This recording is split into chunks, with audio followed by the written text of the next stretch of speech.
Ok, everyone. Nous revoilà sur la partie 4.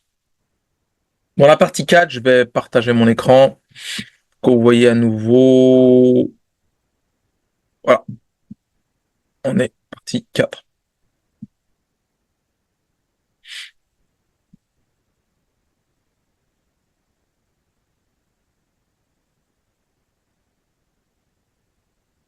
Bon, vous voyez la partie 4. Donc là, on en est à discuter de l'âme humaine.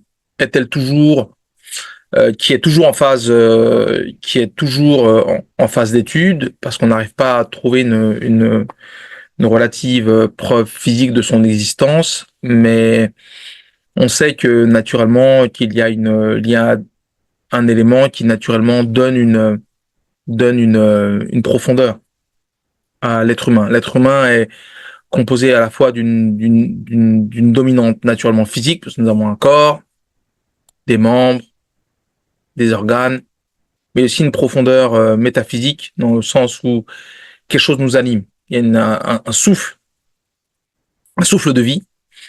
C'est un petit peu ce que l'on décrit, bon, sans rentrer dans la religion, c'est un petit peu ce que l'on décrit dans la Genèse. On parle de la formation et de la création, de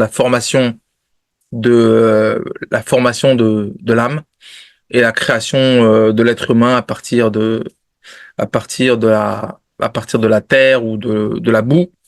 Et Dieu insuffle le souffle de vie au sein de cet élément. Donc c'est une analogie pour démontrer qu'il a bien un élément une étape de création de formation. Okay. Mais ça, c'est une approche beaucoup plus religieuse. Et là, on essaie d'avoir une approche beaucoup plus basée sur des faits et des éléments scientifiques. Maintenant, l'âme reste toujours un sujet qui est controversé et qui amène une certaine forme de corrélation avec l'origine de la race humaine. Aujourd'hui, l'origine de la race humaine, ça dépend des estimations. Ok, si on prend l'origine de la race humaine, si on reprend l'émergence d'Homo sapiens sapiens, on retourne environ à 200 000 ans avant Jésus-Christ. Ok. Euh, Maintenant, quand on voit d'autres éléments, quand on regarde d'autres estimations ou d'autres facteurs qui pourraient, euh, qui pourront rentrer en considération, on prend en considération le royaume de Sumer et on prend en considération ce que le royaume de Sumer, avec les textes cunéiformes, nous apprend sur une origine de la race humaine qui est beaucoup plus lointaine. Ou par rapport au texte sumérien, on remonte quasiment à 500 000 ans en arrière, 500 000 ans avant Jésus-Christ. Donc un demi-million d'années. Un demi-million d'années, on parle de rois, on parle d'un royaume qui est sur Terre, qui a été créé à la fois par des hommes et par des extraterrestres, on appelle les Anunnaki. Et donc ça nous montrait 500 000 ans en arrière. Maintenant, ce dont je veux discuter, c'est si l'âme humaine existe, si ce qui nous régit en tant qu'individu, ce qui nous fait nous mouvoir en tant qu'être humain, ce qui nous transporte, ce qui nous fait avancer en tant qu'être humain, ce qui nous définit aussi en tant que personne qui regardons et observons l'environnement qui est en face de nous et qui définit un petit peu nos actions et notre perspective dans la vie, n'est pas simplement l'éducation parentale et la vision que nous avons du bien et du mal ou de la structure de référence que nous avons. Il y a aussi quelque chose qui est en nous, qui est ancré en nous, que l'on n'arrive pas à expliquer. Okay, qui est ce qu'on appelle l'âme. Okay. Maintenant, si on regarde un petit peu en arrière, l'origine et l'émergence de la race humaine et l'émergence on parle de certaines choses comme l'évolution de la race humaine avec l'origine de l'âme humaine. Si on prend l'estimation de base qu'environ 200 000 ans en arrière, on peut estimer qu'il y a eu environ 120 milliards d'humains qui ont vécu sur cette planète, qui ont vécu sur Terre. Si on regarde 120 milliards de personnes, il y a aujourd'hui environ 8 milliards de personnes, plus ou moins, qui vivent sur Terre. On dirait plus, on pourrait dire un petit peu moins. Je suis pas trop sûr, mais on est proche des 8 milliards. 8 milliards, on va dire 120 milliards si on remonte 200 000 ans en arrière. On peut reprendre beaucoup plus si on retourne 500 000 ans en arrière en prenant la théorie ou les calculs de l'origine de grandes civilisations avec le royaume de Sumer. Donc, disons, on va partir sur une base de aujourd'hui, plus ce qui a été dans le passé, ça nous amène environ à 130 milliards de personnes. Si 130 milliards de personnes ont, on dit roam en anglais, qui ont marché sur la Terre, d'où viennent ces âmes? Moi, je pose la question que ce qui nous définit en tant qu'individu, c'est ce qui nous définit en tant que nos actions, notre vision de la beauté, notre vision de notre vision de la couleur, le goût, l'odeur. Tout ça, ce ne sont pas des effets du hasard. Ce sont des éléments qui nous définissent nous spécifiquement.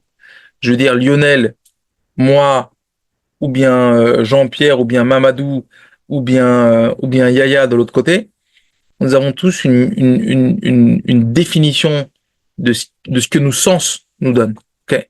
La manière dont nous allons regarder de l'art abstrait ou des tableaux, soit de Léonardo de Vinci ou bien de Rodin, la manière dont on va regarder ces tableaux-là, nous allons avoir une définition de la beauté, la définition de ce que les couleurs nous disent, qui vont être très différents. Parce que c'est notre interprétation personnelle, l'essence personnelle que nous avons au fond de nous qui détermine cette différence. Okay. Pareil pour le goût, pareil pour le toucher, ce sont tous ces éléments. Donc, tous ces éléments-là définissent une différenciation qui nous détermine en tant qu'être humain.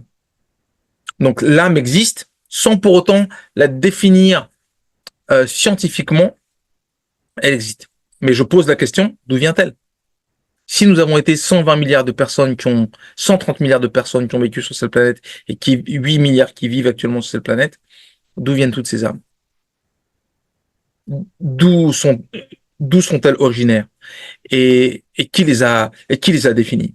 Qui a défini ce qui définit moi en tant que personne, vous en tant que personne, votre voisin en tant que personne, mon voisin en tant que personne? Qu'est-ce qui définit qui ils sont?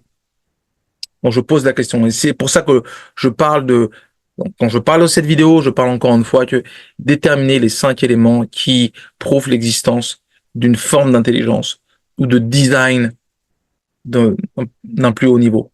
Et quand on accumule les différents éléments comme le Big Bang, l'ADN, qu'est-ce qu'on différencie dans l'ADN? Et maintenant, si on prend en considération l'âme, eh ben, on peut voir tout de suite que il y a plein d'éléments qui sont extrêmement difficiles à contourner et à éviter quand on parle d'achèvement à travers le hasard ou à travers une chaîne d'événements qui amène à une improbabilité qui se résume à être nous, un être humain presque, un être vivant presque parfait, avec une capacité de respirer, de transporter l'oxygène à travers les globules, d'utiliser le sang comme un moyen de transmettre de l'oxygène à nos muscles. Sans oxygène dans nos muscles, nous serions incapables de nous mouvoir. De la même façon, l'appareil reproductif humain est extrêmement complexe.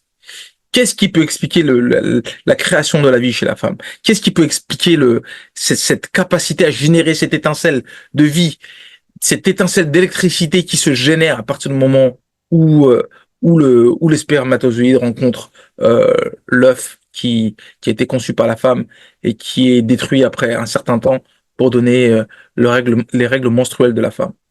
Extrêmement complexe. Et sans parler de la femme, sa capacité à générer du lait maternel pour l'enfant. Et c'est exactement le même système qui existe chez les animaux. Les animaux ont une même capacité similaire à pouvoir générer du lait pour pouvoir, euh, je veux dire, nourrir le bébé ou nourrir le petit animal. Donc, on voit bien qu'il y a une structure qui définit une forme de logique. Cette logique, elle définit naturellement ce que je disais à travers une structure qui peut être observée. Le premier point de la science, ce n'est pas de pouvoir répéter une situation. C'est de pouvoir l'observer. Déjà dans un premier temps. Donc, si on arrive à observer les différences et les éléments qui sont communs à tous les êtres humains, on peut dire qu'effectivement qu'il y a une intelligence. Bon, voilà ce que je peux vous dire sur la partie numéro 4, qui était de parler de l'âme. Donc, j'avais pas de contenu à vous partager. Maintenant, on va passer à la partie 5 et je donnerai ma conclusion à la fin, naturellement. Merci et on se retrouve dans quelques minutes.